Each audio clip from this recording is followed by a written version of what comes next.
السلام عليكم ورحمة الله وبركاته.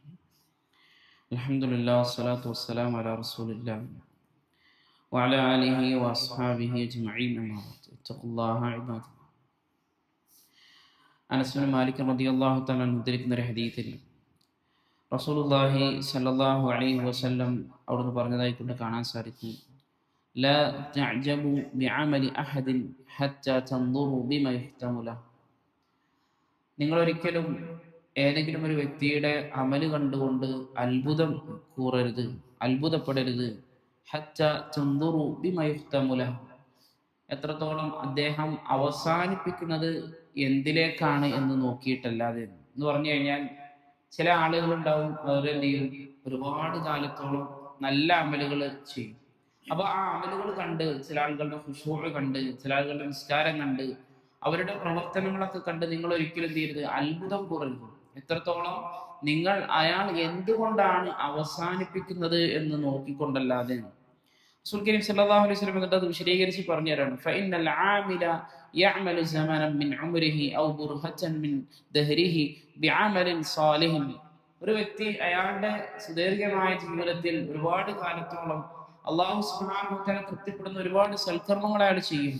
Love മാത അലൈഹി ദഖലൽ ജന്ന, അദ്ദേഹം ആ രൂപത്തിൽ തന്നെ മരിക്കുകയാണെങ്കിൽ സ്വർഗത്തിലേക്ക് പോലും എന്ത് ചെയ്യും, അദ്ദേഹം പ്രവേശിക്കും. അത്തരത്തിലുള്ള പ്രവർത്തനങ്ങൾ അദ്ദേഹം ചെയ്യും. പക്ഷേ പക്ഷേ അദ്ദേഹം പിന്നീട് എന്ത് ചെയ്യും, അദ്ദേഹത്തിന്റെ ജീവിതത്തിൽ മാറ്റം വരുത്തി തിന്മകളിലേക്ക് പോയി, തിന്മകൾ ജീവിതത്തിൽ അങ്ങനെ ചെയ്തു കൂട്ടും. വീണ്ടും പറഞ്ഞു, ഒരു മനുഷ്യൻ ജീവിതത്തിൽ ഉടനീളം തിന്മകളിലായി മുഴുകി ജീവിക്കും. ആ അവസ്ഥയിലാണ് അയാൾ മരിക്കുന്നതെങ്കിൽ അയാൾ നരകത്തിലേക്ക് പ്രവേശിക്കും. അത്തരത്തിലുള്ള തിന്മകൾ ചെയ്ത് അദ്ദേഹം ജീവിക്കും.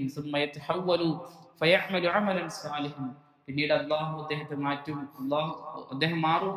പിന്നീട് അദ്ദേഹം നല്ല കർമ്മങ്ങളിലേക്ക്, സ്വാലിഹായ കർമ്മങ്ങൾ അദ്ദേഹം ജീവിതത്തിൽ ചെയ്യുകയും ചെയ്യുമെന്ന് റസൂൽ കരീം സല്ലല്ലാഹു അലൈഹി വസല്ലം പറഞ്ഞു. ഇതൊക്കെ നമ്മുടെ ജീവിതത്തിൽ നിത്യം നമ്മൾ കണ്ടുകൊണ്ടിരിക്കുന്നതാണ്. അതായത് ചില ആളുകളുണ്ടാവും, അയാളുടെ കഴിഞ്ഞ കാല ജീവിതം എടുത്ത് പരിശോധിച്ച് നോക്കി കഴിഞ്ഞാൽ വളരെ മോശമായി ജീവിച്ച ആളുകൾ പിന്നീട് അള്ളാഹു സുബ്ഹാനഹു വ തആല ഹിദായത്ത് നൽകി, അള്ളാഹു സാലിഹായ കർമ്മങ്ങൾക്ക് തൗഫീഖ് നൽകി, പിന്നീട് ഉടനീളം അള്ളാഹുവിന്റെ നല്ല അടിമയായി ജീവിക്കുന്ന ആളുകളെ കാണാം. അതുപോലെ തന്നെ മുൻപ് സജീവ പ്രവർത്തകനായിരുന്ന, അല്ലെങ്കിൽ സജീവമായി ദീനിൽ നിലനിന്നുകൊണ്ടിരുന്ന ഒരു മനുഷ്യൻ പിന്നീട് അവസാന കാലത്ത് മുമ്പൊക്കെ അദ്ദേഹത്തിന്റെ ദീനും മറ്റു കാര്യങ്ങളും ഒക്കെ നഷ്ടപ്പെട്ട് പിന്നെ ആ രൂപത്തിൽ തിന്മകളിൽ മുഴുകി ജീവിക്കുന്ന ആളുകളെയും നമുക്ക് കാണാൻ സാധിക്കും. എന്നിട്ട് റസൂലുള്ളാഹി സ്വല്ലല്ലാഹു അലൈഹി വസല്ലം ഹദീസ് അവസാനിപ്പിക്കുന്നത്, ഇദാ അറാദല്ലാഹു ബിഅബ്ദിൻ ഖൈറൻ, അള്ളാഹു ഏതെങ്കിലും ഒരു അടിമക്ക് നന്മകൾ ഉദ്ദേശിക്കുന്നുണ്ട് എങ്കിൽ ഇസ്തഅമലഹു ഖബ്ല മൗതിഹി, അദ്ദേഹം മരിക്കുന്നതിന് മുമ്പായി കൊണ്ട് അദ്ദേഹത്തെ ഇസ്തിഅമാൽ ചെയ്യുമെന്നാണ്. അപ്പോ സഹാബാക്കൾ റളിയല്ലാഹു അൻഹും ചോദിച്ചു, യാ റസൂലല്ലാഹ് വകൈഫ യസ്തഅമിലു, എങ്ങനെയാണ് ഇസ്തിഅമാൽ എന്ന് പറഞ്ഞാൽ എങ്ങനെയാണ് അത് അമൽ ചെയ്യിപ്പിക്കുക? റസൂലുള്ളാഹി സ്വല്ലല്ലാഹു അലൈഹി വസല്ലം പറഞ്ഞു, യുവഫിഖുഹു ലിഅമലിൻ സാലിഹിൻ സുമ്മ യഖ്ബിലുഹു അലൈഹി, അദ്ദേഹത്തിന് അല്ലാഹു നല്ല കർമ്മങ്ങൾ ചെയ്യാനുള്ള തൗഫീഖ് അവൻ കൊടുക്കും.